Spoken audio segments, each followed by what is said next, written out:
party, come on, move around like a first rush when the school is out, when the booze is up, when the sun is down.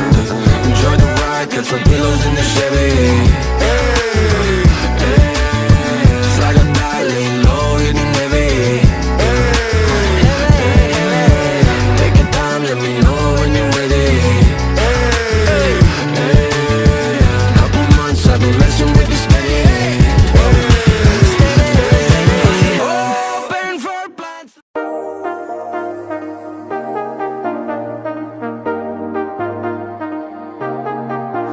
I got you and your vibes in my mind, I can't get them out, no matter how hard I try.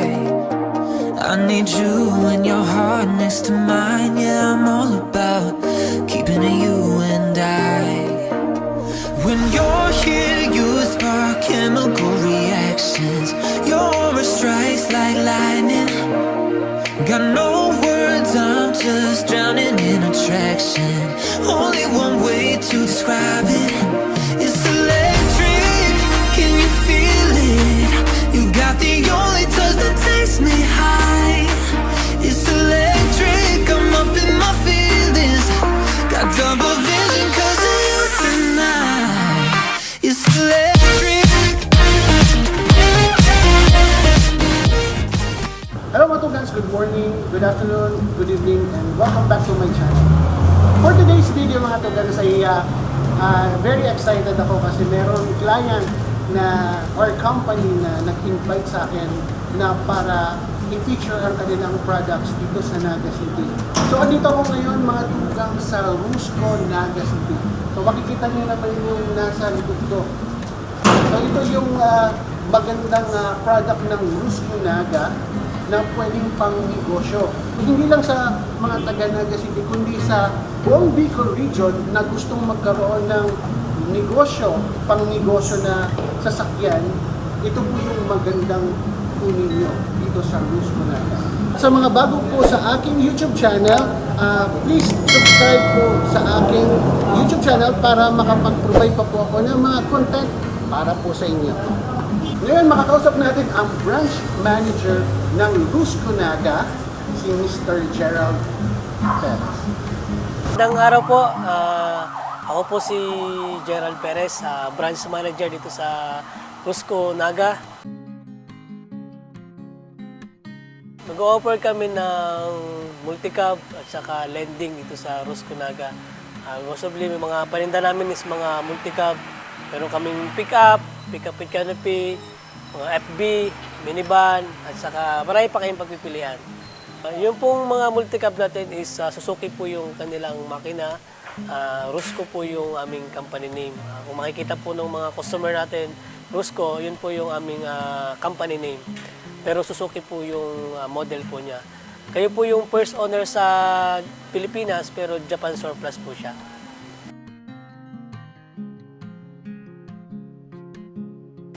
Meron kaming Rusco Lending, nag-offer po kami ng mga pautang sa mga nangangailangan. Kung meron kayo sir na house and lot or mga sasakyan na gusto nyong i-collateral, pwede nyo po itong ilapit sa amin para kayo po ay makautang. Lahat po ng mga taga Bicol, ini-invite po namin kayo na pumunta dito sa Barangay Concepcion Pequeña, Naga City. At meron din po kami sa Legazpi. Ang main office po namin is sa Dumaguete, at kung gusto niyo po, pwede niyo po kaming i-message sa Facebook account namin sa Rusco Naga. Maraming salamat po. So yung mga Tugangs, meron akong kasama ulit ngayon, si Sir Thomas. Siya yung isa sa mga sales representative dito sa Rusco Naga. Mag-hi ka muna sa ating mga viewers, mga Tugangs natin dyan.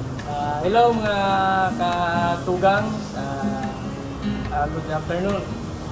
Si Sir Thomas ang mag-explain sa atin about dito sa mga sasakyan na nandito sa likuran namin. First of all, ano po itong Rusco na to? Ano itong sasakyan na to? So, para may idea po yung mga viewers natin. So, sa ngayon po, yung mga binibenta namin mga unit sa ngayon is mga multi-cab siya. Multi-cabs, pag sinabi natin kasi multi-cabs, wala talaga siyang brand new dito sa Pilipinas. Kaya yung mga binibenta namin, so more on ano siya, Japan surplus ng mga multi-cab. Japan. So, sa madaling sabi, pag sinabing surplus, hindi siya brand new. Opo, not brand new. So, recondition. Recondition. Okay. Dahil sa recondition dito, automatic na syempre, spot cash ito. Opo. Spot cash ito. Sa tingin mo po kaya meron kaya itong chance na pwedeng makakaroon sila ng installment? Opo. Actually po, open naman po kami ng installment basis. Nag-offer din naman po kami ng 1 year, 2 years, 3 years installment siya. Mas maganda lang po makadalo kayo dito sa aming opisina para maibigay namin sa inyo yung the best at maka-avail kayo ng aming mga units. So yun, sir, umpisa na natin dito sa isang unit na to. So ano po ba itong unit na to? So yung ngayon po, papakilala ko muna po sa inyo yung minivan ng Rusco. So actually may mga iba-ibang klaseng po siya. So mayroon siyang Scrum type, new model. So sa ngayon po ang available is the latest model na minivan. So sa ngayon po, si minivan is fuel injected na din po siya. 660cc din po siya, gasoline type. Nagkukonsume po siya ng mga 16 to 18 kilometers per liter. Tapos ang kagandahan nito kay latest model is air condition na din po siya. So halimbawa may pupuntahan kayo medyo malayo, hindi na masyadong iinitan. Tapos kagandahan kay latest model is naka-mags na din po siya. Naka-balloon tire is rim 30 na din po. Tapos yung presyohan ngayon ni latest model na minivan is nasa 307,000 po siya. Sir, pwede pong pakita natin sa kanila yung loob para Sige mas po. may idea din naman din sila. Yung loob po niya is ito. Bali, 5-seater po siya. Pwede po tayong, kung halimbawa may mga dalang gamit, pwede po siya dito sa likod. Na-open naman po siya. So yung latest model na minivan po natin is dalawang klase din po ito. Meron siyang 4x4, meron siyang 4x2. Tapos ang kagandahan nito sir, kung halimbawa babae yung gagamit, or kasi kadalasan sa mga babae, automatic yung hinahanap. Yes. Opo. Na din po siya, pwede na rin po tayong umorder ng automatic.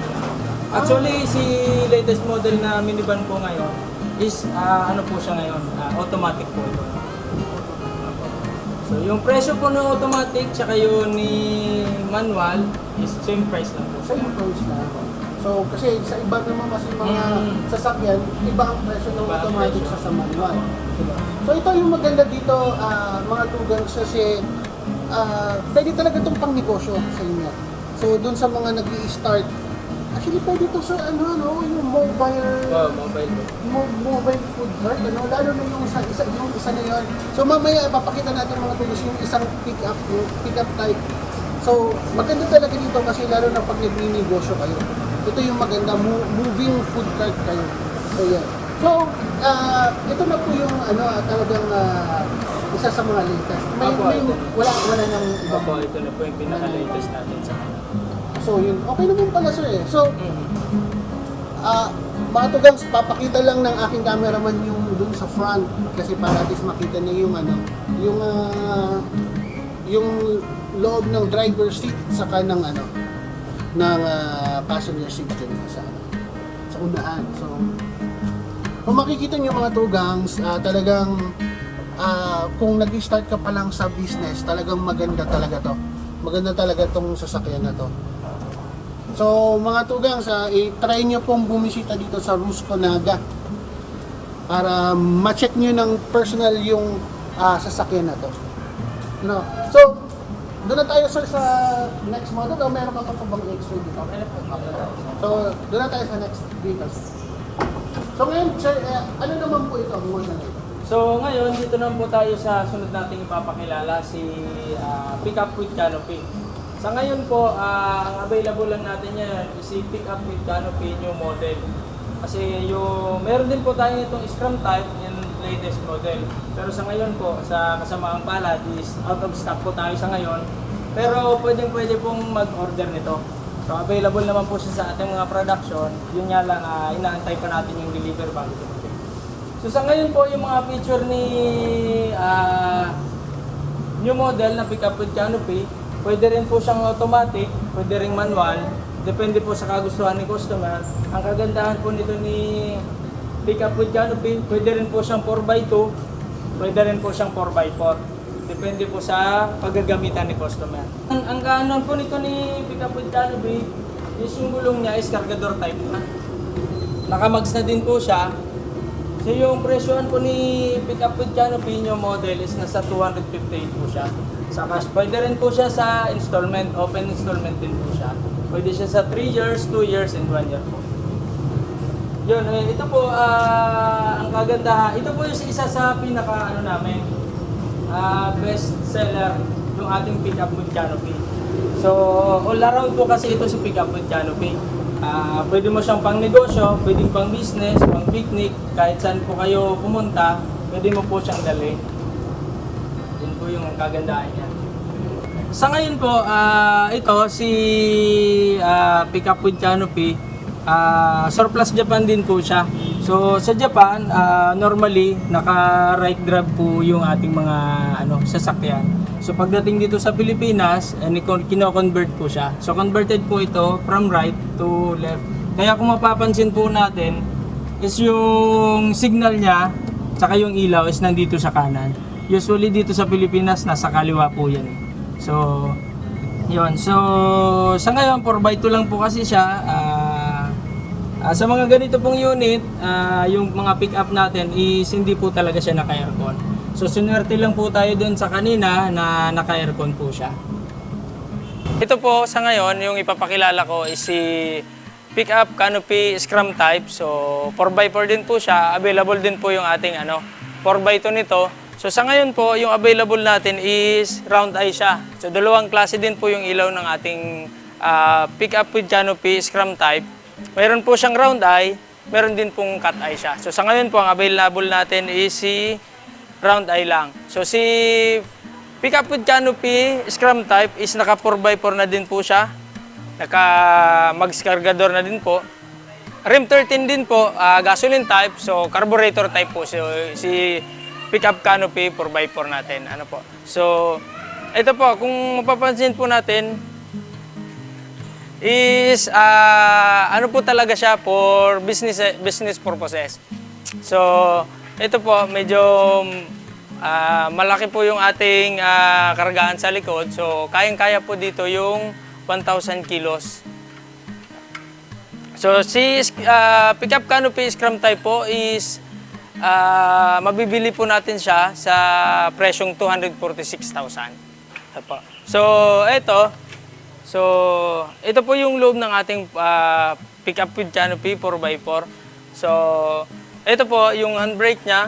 So ito po yung kung gusto mo siyang naka 4x2 lang. So ito po yung nakababa lang siya. Pero kung gusto nyo pong i 4x4 si ating unit, pwede nyo i-engage nyo lang po siya. So i-up nyo lang po. So automatic naka 4x4 na po siya. So ulitin ko po, si 4x4 pick up canopy 4x4 scrum type is nasa 246,000 po siya. So, yung sunod po nating ipapakilala is si pick up with canopy drop side. Ito po scrum type. So gaya po ng nabanggit ko kanina is dalawang klase din po yung ilaw niya. So ito pong available nating pick up canopy na drop side scrum type is cut eye po siya. So yung kanina po kung mapapansin nyo is round eye po. Bilog po yung kanyang ilaw. So ito po sa ngayon ang available is si 4x2 lang. So may pick-up drop side din po tayo na 4x4. So yung ating pick-up drop side po is yung kung mapapansin natin is yung gulong niya is steel rim lang po. Tapos naka-balloon tire siya, rim 12. Pero kung gusto po ni customer na nakamag siya, nakakargador tire din po, available naman po yun. Pwede rin pong i-request ni customer yung kung gugustuhin niya. So kung mapapansin po natin, mas malawak po yung kargahan ni pick-up canopy.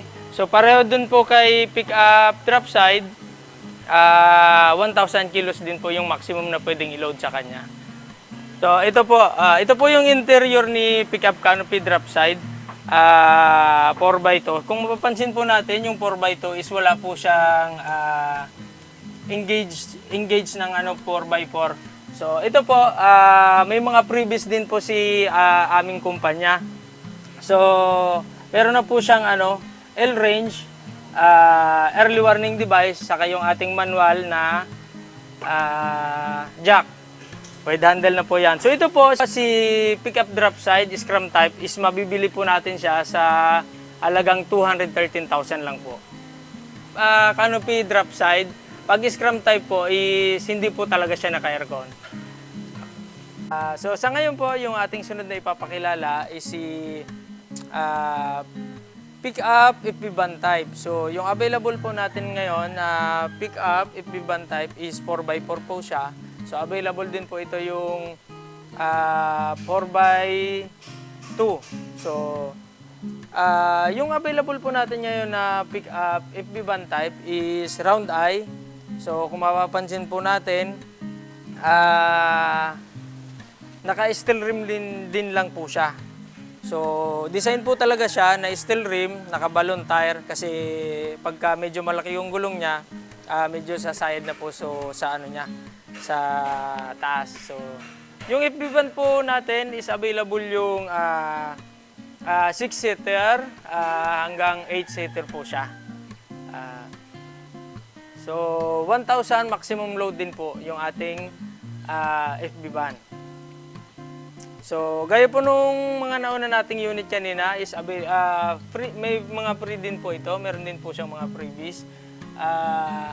Meron din po siyang jack, early warning device, and L-range. So kanina po pala hindi ko nabanggit yung ating tungkol sa registration ng ating mga unit. So banggitin ko na po ngayon habang hindi pa po tapos yung ating mga So yung registration po natin is free na po siya for 1 year. May insurance na din po itong ating mga unit. Nasa po siya? TPL insurance po. So, yun po yung mga previous ng ating unit. So yung maibalik ko lang po dito sa ating FB van. So, yung FB van po natin is nasa 248,000 po siya sa ngayon. So, yung ating unit po na pick-up FB van type is hindi rin po available yung aircon niya. So, kadalasan po ng unit namin is hindi po talaga siya naka-aircon. Swertehan lang po kapag naka-aircon po siya. So yun mga tugangs, nakita niyo na yung mga product ng Rusco Naga. Sana nagustuhan niyo at sana makapunta kayo dito personal para makita niyo ng malapitan yung mga units na na-discuss ni Sir Thomas. Ngayon po, Sir Thomas, any last words po sa ating mga viewers dyan? Yun po, mga katugang, ini-invite po namin kayo na makadalaw dito sa aming opisina. Malapit lang po, kayang-kayang marating lang. Dito lang po kami sa Concepcion, Pequeña, Naga City, near at SSS lang po kami. Malapit lang sila sa SSS mga tugangs. So, madali nyo lang talaga mahanap siya. So, yun mga tugangs, sana nagustuhan niyo yung aking feature for today na about sa Rusco Naga. At sana makapunta kayo dito kasi syempre baka makatulong kami sa inyong pinaplanong negosyo. Diba? So kung meron kayong mga katanungan mga tugangs, ilagay nyo lang sa comment section at pwede natin na pag-usapan at pwede ko kayong matulungan para makontak din sila sa Rusco Naga. So yung mga tugangs, maraming salamat sa walang sawang pagsuporta sa aking YouTube channel at salamat sa mga umabot sa dulo ng video na to. So sana po nagustuhan nyo, please like and subscribe po sa aking YouTube channel. At syempre i-like nyo na rin po yung Facebook page po ng Rusco Naga.